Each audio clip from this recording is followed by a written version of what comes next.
Hey guys, so I know everybody is doing a wish review or wish bashing or whatever else they want to call it. I wanted to do my own take, not because I hate Disney, any of that. In fact, a lot of people that know me know that I don't hate Disney. In fact, I grew up loving it. I did an internship at Disney World for 9 months just so that I had a chance to go because I figured there was probably no other way I'd be able to get to go to Disney World otherwise. I paid attention at the Disney University.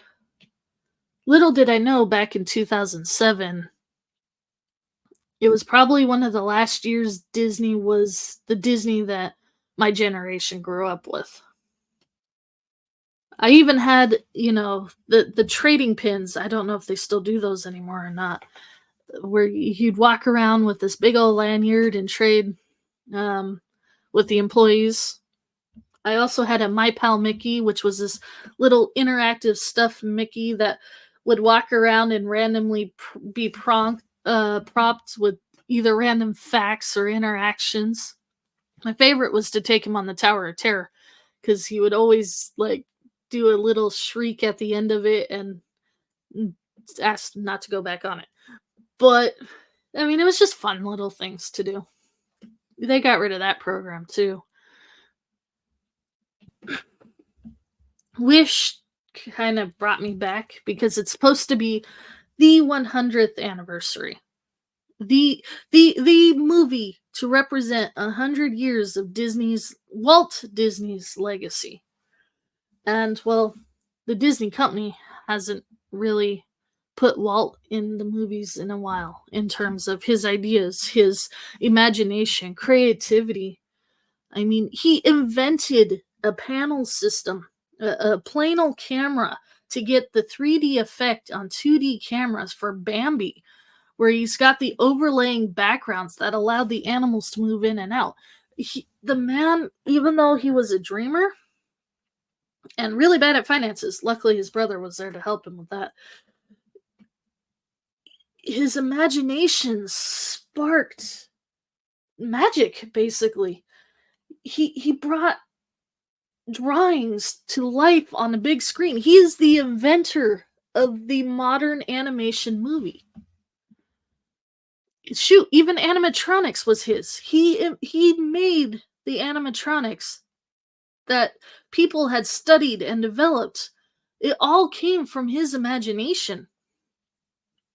And he inspired others to do the same. So how can you not want to see if they did that for the 100th year anniversary movie? Sad to say, as the title suggests, that's not what happened. Okay. So there's no way to discuss this without going into spoilers. So, all spoilers. There's no way around it. I'm sorry. But Wish, the movie, supposedly the 100th movie, I mean, there was a lot of member berries. A lot of throwbacks to the movie that we grew up loving, the Disney, the creativity, but it wasn't there. It, the movie itself was meh at best. The plot for the plot starts with a king building a kingdom. He wasn't even a king at the time. He was a sorcerer who his land was invaded, so him and his wife fled, and he learned magic to protect people, to protect their wishes, their dreams. People would give their wishes and dreams to him to be granted. And then over the years, his kingdom grew. But they never explained why he collected them. He just was protecting them. But from what? From who? Doesn't matter. They were just giving it to him freely. They would forget the wishes that they gave to ease their burdens, as he says, but it doesn't explain why he makes them forget any of their wishes when they give them. So the people feel like they're missing a part of themselves. The movie confuses dreams and ambitions. And then you have the 17-year-old who's trying to become his assistant. Her and her buddies, who are all servants in the castle, um, are all. There's a fan theory that her companions are the seven dwarves, which, having seen their personalities in the movie, I can believe it. I don't know if it's real or not, but there is definitely a resemblance between their personalities and the dwarves. Anyway, she learns that he's got thousands of wishes that he's been protecting, or I guess hoarding, but it doesn't explain that he's hoarding them. This my thingy. I mean, the problem is this movie leaves everything up to interpretation. They don't explain anything. They don't go into depths about anything. And she finds out her grandpa, who's happens to be turning 100, who's been wanting his wish filled for 100 years or forever. I mean, not 100 years, because they give him up on yeah. We don't know how long the king's been around, but anyway, she finds out he can't and won't grant her grandfather's wish when she's doing a job interview with him. And she asks him why, and he's like, technically, as beautiful as it is to want to inspire the next generation, it's dangerous because it's too vague. He's like, do you want, is it to inspire them to do good, inspire them to create, or is it to inspire them to rebel up against the king, to cause chaos, to cause order or disorder? He's like, it's too vague. I can't grant it. Because you never know the intentions without knowing the full extent to the wish. Once again, they combine dreams and ambitions in this and can't keep them straight. But so she tries to steal back his wish. She goes head to head with him, and all the people care about is the wish ceremonies, where he goes and grants basically one or two wishes once a month. But when she wants to improve, she wants to get her grandfather's wish, she wants to get her mother's wish, because she found out they will never be granted. And of course, she doesn't get the job. She wishes upon the star answers. And then, of course, the star brings animals to, talking and harmonious. There's a call out to it at the end of this song number, basically telling everybody that they are a star, that the power's in them. Which you're like, wait, how are they a star and powers with them? At the end, the deer, there's this big buck, turns to the bear and goes, "Thanks for not eating me, John." Which, if you're familiar with Robin Hood, the cartoon, Little John is a bear. Bear goes, "No problem, Bambi." So they already dismissed their Easter egg that Bambi, who's supposed to be the prince of the forest, can be eaten at any time. When she runs, it almost looks like they took the animation from Pocahontas and tried to take 2D animation and make it into 3D, because her hair, the way her outfit and everything moves, instantly makes you think of Pocahontas, but the braids don't quite flow right in the wind. Um Anyway, so now she's got to infiltrate the castle, steal the wishes. She was able to get her grandfather's wish back, but her mother's wish was destroyed in the process. Well, actually, she got her grandfather's wish back.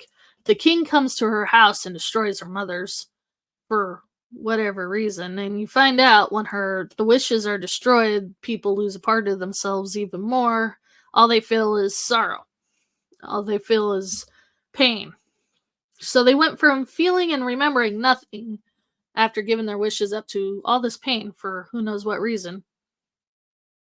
And then he embraces dark magic to try to counteract the magic of the star, and you know, starts forming the origins of the magic mirror.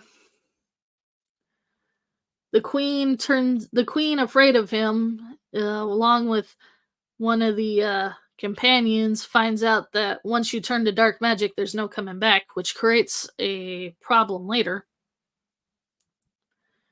because the one of the friends turns her in because he wanted his wish granted because he was afraid he wasn't himself after his gave his wish to the king because all of his friends reminded him he wasn't.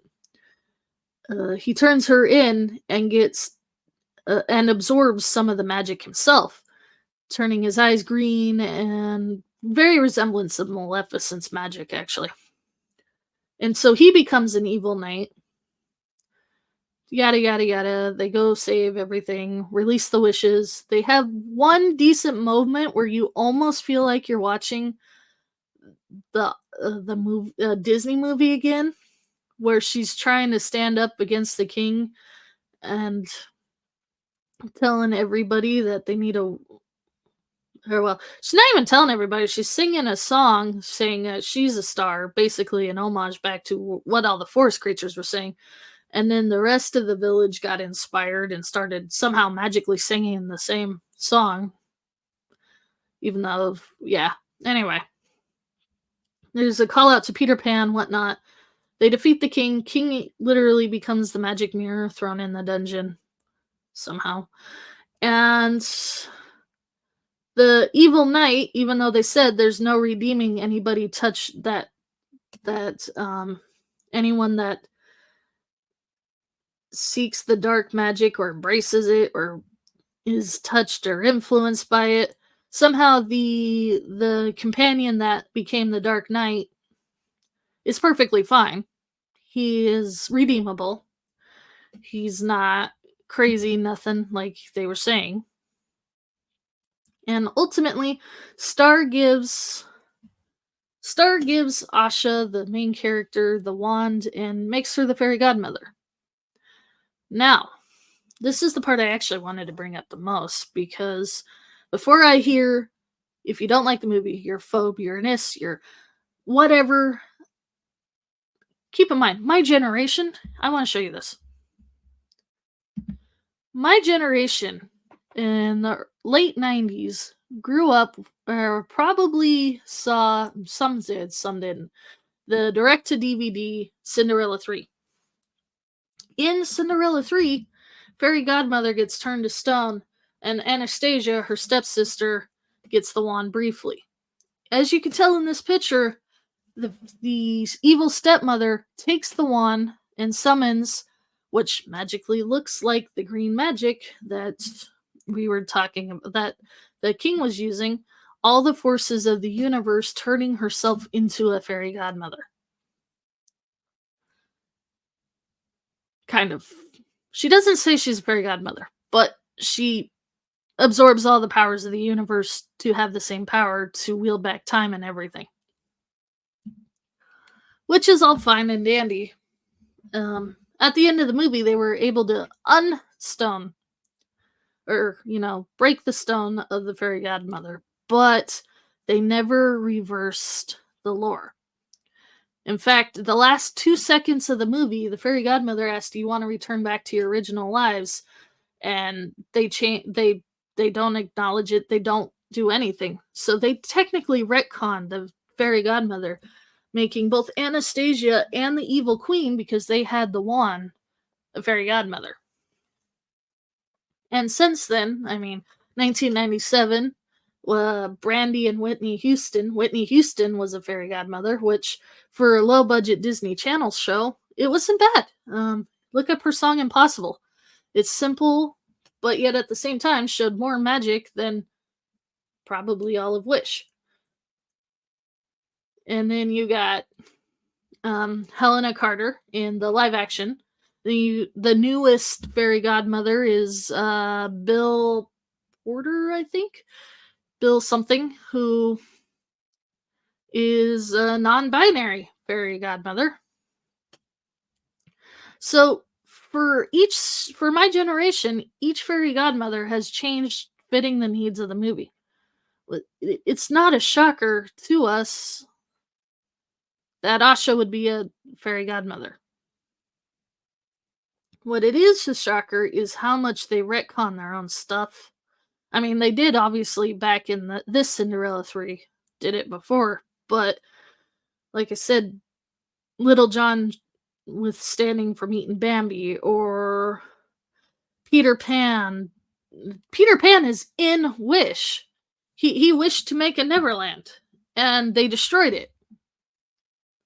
And then at the end of the movie, they meet with some chick that wished to fly, so she paired him up with Peter Pan to make a flying machine instead of pixie dust. I mean, it's they contradict their own stuff. The movie felt very heartless. Oh, and the grandfather who finally made his wish at the end of the movie sat down underneath the tree that started it all, where she was sitting and made the wish on the wishing star, and plucked away the lute or guitar, writing the song "When You Wish Upon a Star." Um, it was very heartless. And then the most hurtful part of it all was the end credits, because the end credits showed outlines of all these different movies. It showed like it showed Aladdin, it showed Milan, it showed, you know, Robin Hood. It showed all these different movies in the outlines of the stars, just reminding you where they came to the sad state they're in now, where they can't even appreciate their own movie. This movie, one last thing. I saw Elemental. It wasn't bad. I mean, it wasn't great, but it wasn't bad. But the animation in Elemental was mind-boggling. Was beautiful. You could see the steam, you could see bubbles, you could see they put their heart and souls into the animation. This movie's animation is supposed to be a celebration of Disney's imagination, his ingenuity.